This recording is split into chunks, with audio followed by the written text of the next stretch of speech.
Buenas noches, querido profesor Willy. Mi nombre es Rosana Rojas Rengifo, estudiante de Psicología del tercer ciclo.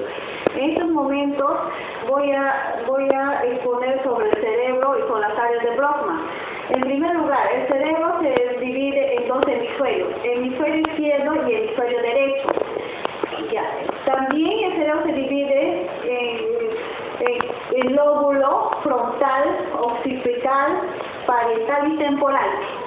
También el cerebro está compuesto por fisuras. Se encuentran fisuras de Rolando y fisuras de Silvio. Desde la corteza parietal o sensorial tenemos el área que es la área 1, 2 y 3.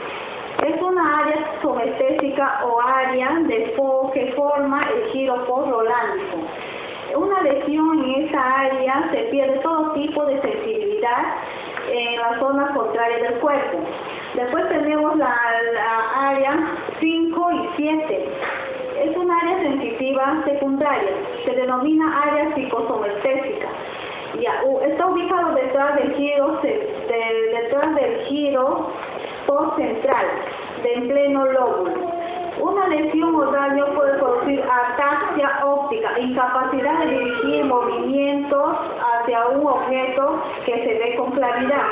Después tenemos el área 40, que es una área sensitiva terciaria.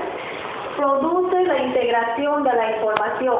Esta área permite la concepción de forma, textura, tamaño y identificación de un objeto al tocar con las manos. Una lesión en esta área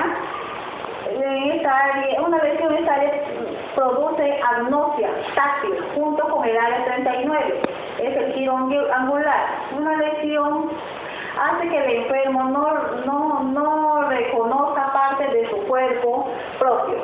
Después tenemos el área 4, que es la corteza motora primaria.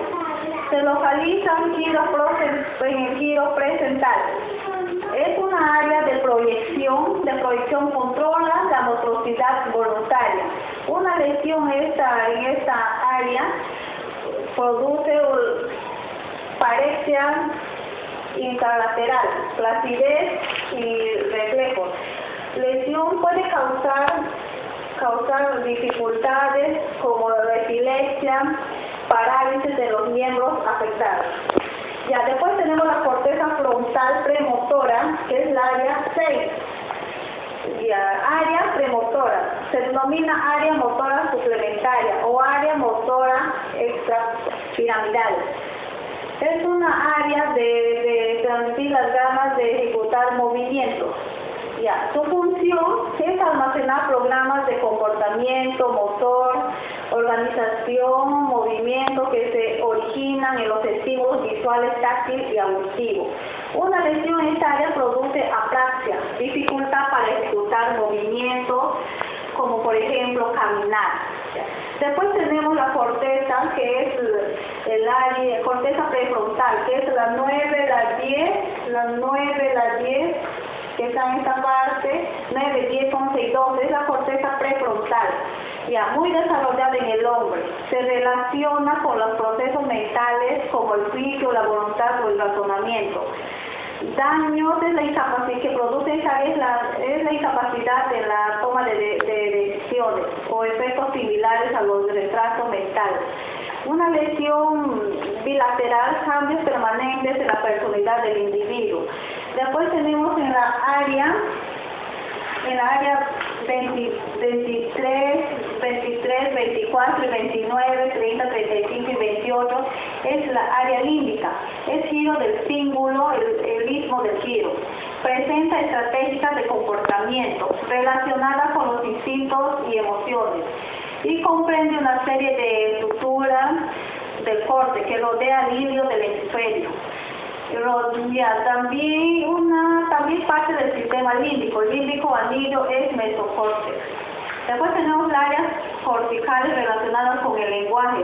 El área 44-45 también se conoce como área del lenguaje o área del Broca. Su función es comprender y articular el lenguaje hablado y escrito. Un daño en esta área puede producir varias afasias, que son dificultades e imposibilidades habilidades para entender el lenguaje e incluso emitirlo. El lenguaje solo se encuentra en el hemisferio derecho. Ya, después tenemos el área 22, 39 y 40, es área de Webb, corteza asociativa en el lóbulo temporal izquierdo. Es importante para la comprensión de palabras y producción de discursos significativos. Un daño en esta área, discurso fluido para con carente de significado, córtex motor, corteza visual, corteza auditiva. Afasia, problemas del lenguaje. Afasia tenemos de tipo motor, que es anarquia, incapacidad de expresarse verbalmente. Agrafia, que es incapacidad de expresarse por escrito. La afasia tipo sensitivo, es la sordera verbal. Tenemos la lesión en parte media y posterior del giro temporal superior. Después tenemos la ceguera verbal. El paciente no entiende lo que está escrito. En el área 17, también, luego pasamos al área 17. En el área 17 tenemos la corteza visual primaria.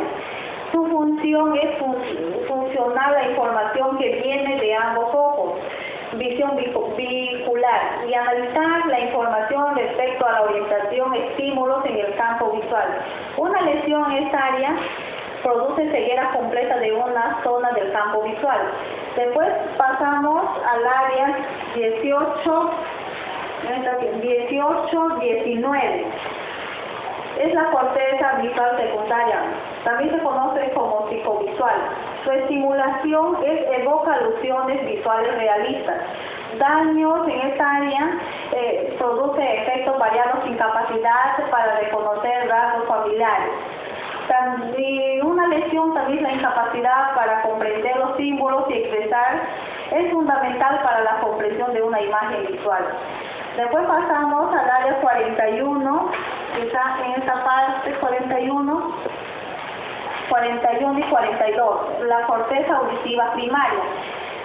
Se conoce también como que está en el giro transversal, X de corteza temporal. Su función es detectar cambios de frecuencia y de localización de la fuente sonora. Su estimulación produce sensaciones auditivas como zumbido o golpeteo. Una lesión en estas áreas es la dificultad en la ubicación del sentido en el espacio y pérdida de audición. Después pasamos lo que es el área 22 y 42, es la área auditiva. En la área auditiva secundaria o área psicoauditiva, relaciona la comprensión del lenguaje, sigue procesando la información auditiva. Una lesión en esta área 22 hace que el paciente escuche sin dificultad una conversación, pero no entiende lo que se dice. Después tenemos la corteza olfativa primaria. Se localiza en la punta del lóbulo temporal, corteza psíquica. Una lesión en esta área produce irritación, alucinaciones olfatorias desagradables, sentido de temor. Por ejemplo, un paciente con tumores del lóbulo temporal suelen tener alucinaciones auditivas y visuales en que ven escenas que parecen reales. Ya. Después tenemos en el área 43, es la área del gusto, corteza vestibular. Encontramos en la porción posterior de la ínsula o ínsula de Rey. Su función es incluir mayor medida de las sensoriales del equilibrio. Bueno, profesor Willy, este es en cuanto al cerebro por las áreas de Brodmann. Espero que le haya gustado mi exposición que hice. Muchas gracias, profesor Willy.